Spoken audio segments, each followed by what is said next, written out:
Halo developers, ketemu lagi dengan saya. Kita belajar bersama lagi ya. Coba pahami kali ini untuk sesi yang PPh pasal 23. PPh pasal 23 adalah pajak yang dipotong atas transaksi jasa. Jasa apa aja nanti kita akan bahas dulu ya. Jadi ada beberapa jasa di dalam aktivitas bisnis kita, tapi undang-undang membatasi ya, undang-undang mengklasifikasi jasa tertentu terkategori ke dalam objek PPh pasal berapa. Nanti jasa lain lagi menjadi objek PPh pasal lain gitu ya. Sekarang kita mau bahas PPh pasal 23. PPh pasal 23 adalah PPh atau pajak penghasilan yang dipotong atas penyerahan jasa ya, penghasilan yang diterima dari penyerahan jasa. Jasa apa aja? Jasanya yang dipotong di dalam PPh yang menjadi objek PPh pasal 23 adalah jasa lain yang sudah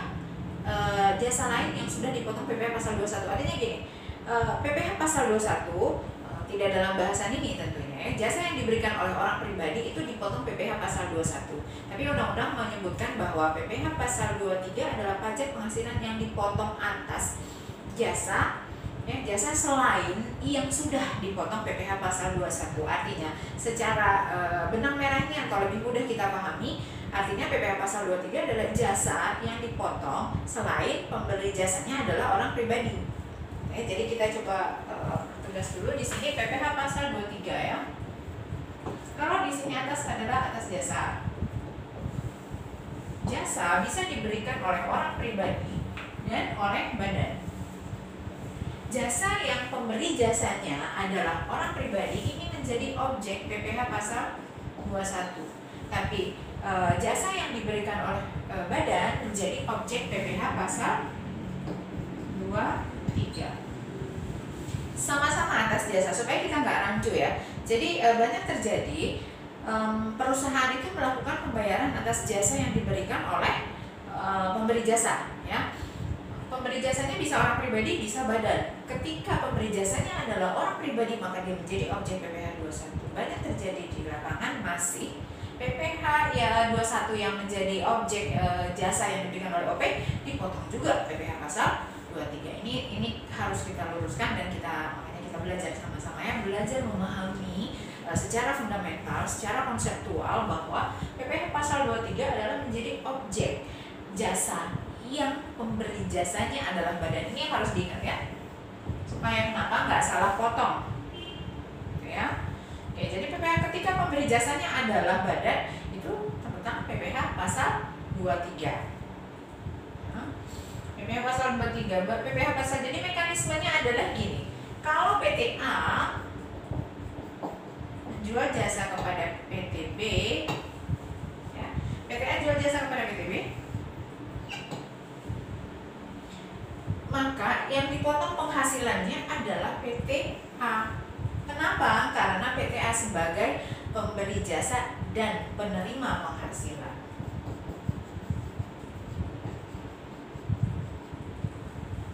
Dia dipotong PPh pasal 23 kalau yang dijual adalah jasa. Ya, kalau yang dijual barang gimana? Enggak ada urusannya dengan PPh pasal 23 ya. Kenapa? Karena PPh pasal 23 hanya membatasi pada jasa yang diberikan oleh badan. Sekali lagi PPh 23 atas jasa. Ya, atas jasa apa? Jasa selain yang sudah dipotong PPh pasal 21. Artinya jasa yang selain diberikan oleh OP. Berarti apa? Jasa yang diberikan oleh badan. Ya. Oke, kalau jasa sudah pasti terutama PPh pasal 23 kalau pemberi jasanya adalah badan. Ya. Demikian. PT A menjual jasa kepada PT B, PT B melakukan pembayaran kepada PT A menerima penghasilan, maka yang dipotong adalah si PT A penerima penghasilan. Penghasilannya berapa? Dipotong PPh pasal 23. Siapa yang potong? Yang potong adalah B. Maka ini menjadi memotong PPh pasal 23. Oke. Berapa tarifnya? Tergantung pada jenis jasanya. Ya, tergantung pada jenis jasanya, klasifikasinya ada di PK 141, bisa dilihat lebih detail. Saya sekali lagi hanya menerangkan pada pemahaman fundamentalnya dulu ya, karena kalau saya masuk pada jenis jasanya apa, frame-nya nggak dapat ya, kita bicara framework-nya dulu gitu. Ketika frameworknya dapat, jenis transaksi apa tinggal disesuaikan dengan aturannya. Oke. Yang memotong PPh pasal 23-nya adalah PTB. Terus kemudian berapa nilai nanti yang akan diterima oleh si PTA adalah nilai bruto setelah dikurangi PPh pasal 23. Oke. Terus PPh pasal 23 itu atas jasanya tadi ya, atas jasa selain yang sudah dipotong PPh pasal 21. Kemudian jasa selain sewa tanah dan atau bangunan. Artinya semua jasa selain yang diberikan oleh badan itu menjadi selain yang diberikan oleh OP itu menjadi objek PPh pasal 23.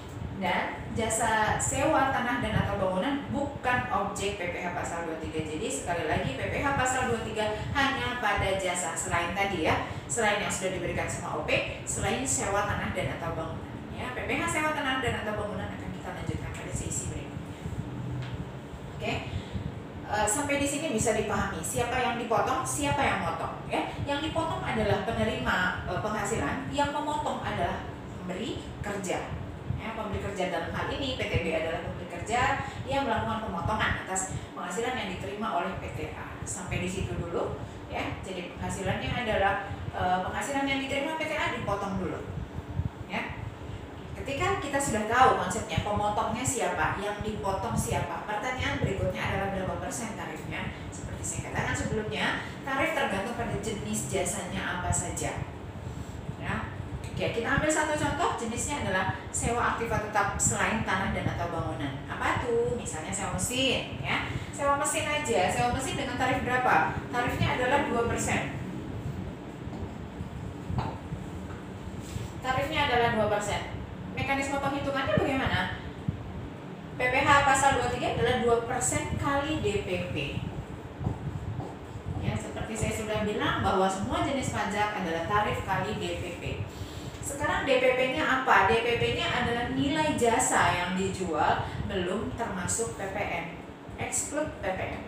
Artinya ketika ada komponen PPN di situ, maka PPN-nya dikeluarin dulu. Kenapa? Karena PPN bukan haknya si penerima penghasilan. PPN adalah haknya negara, makanya dia harus dikeluarin dulu. Dan penghitungannya adalah dari harga jual sebelum termasuk PPN. Ya.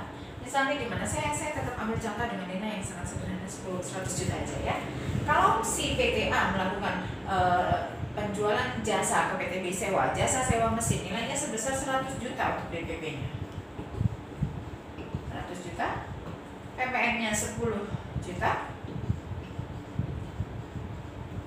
Nilai yang dibayarkan oleh PTB adalah 110 juta. PPh 23-nya di mana? PPh 23-nya adalah 2% kali 100 juta. Berapa?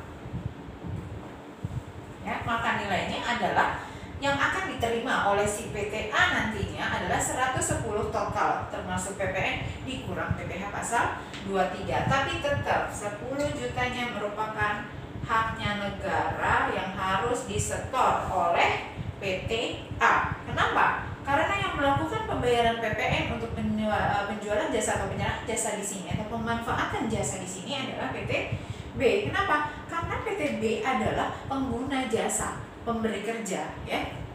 Seperti pada PPN sebelumnya ya, saya katakan bahwa yang harus melakukan pembayaran PPN adalah end user. Dalam hal ini yang menggunakan jasa sewa, yang menggunakan jasa sewa mesin yang disewakan adalah PTB. Maka PTB yang harus melakukan pembayaran PPN, ya, PPN atas penyewaan mesin tadi dan harus disetor oleh PTA. Jadi 10 juta tetap menjadi kewajibannya PTA untuk menyetorkan kepada kas negara, dan haknya si PTA adalah 100 juta dikurang 2% kali 100 juta tadi. Ya. Boleh coba hitung sendiri ya. Demikian. Terus kemudian setelah dipotong, apa buktinya kalau nanti si PTA sudah dipotong ya? Buktinya adalah bukti potong PPh pasal 23 yang diberikan oleh PTB. Kalau gitu siapa dong yang bikin bukti potong? Adalah pemotong. Siapa pemotongnya? PTB. Buat apa bukti potong? Nanti merupakan bukti untuk pengkreditan pajak masukan nol, pengkreditan PPh di akhir tahun ya.